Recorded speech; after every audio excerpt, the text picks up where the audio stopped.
Elva väravaht Ants Savimägi, debüüt esiliigas tehtud. Kuidas kõigepealt, mis meeskondlikult selle mängu kokkuvõtteks ütleksid?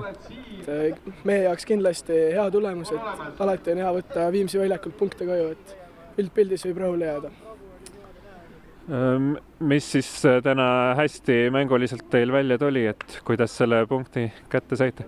No, tulime kindlasti võitma, aga ütleks, et realiseerisime peatreeneri visiooni ikkagi lõpuks nii, nagu ta tahtis.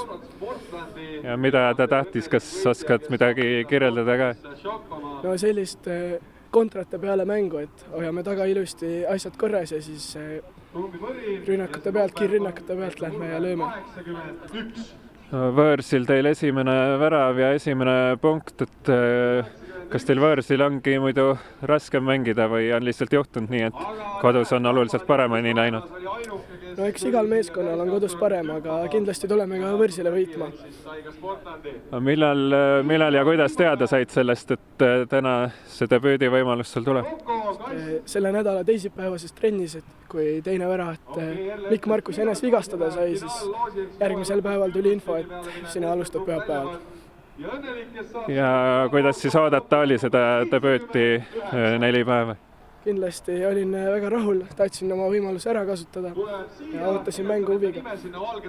Ja kuidas siis välja tuli, et kuidas ära kasutasid selle võimaluse? No ütleme nii, et üldpildis võib rahule jääda, et tegelikult tegin sellise okei mängu, et kindlasti saab alati paremini, aga esimese mängu kohta pole liiga hull midagi. Aga see värava olukord, kas tagantjärele tarkusena oleks võinud sinna joonele jääda? Kindlasti oleks, seal oleks pidanud paremini suhtlema kaitsemängijatega.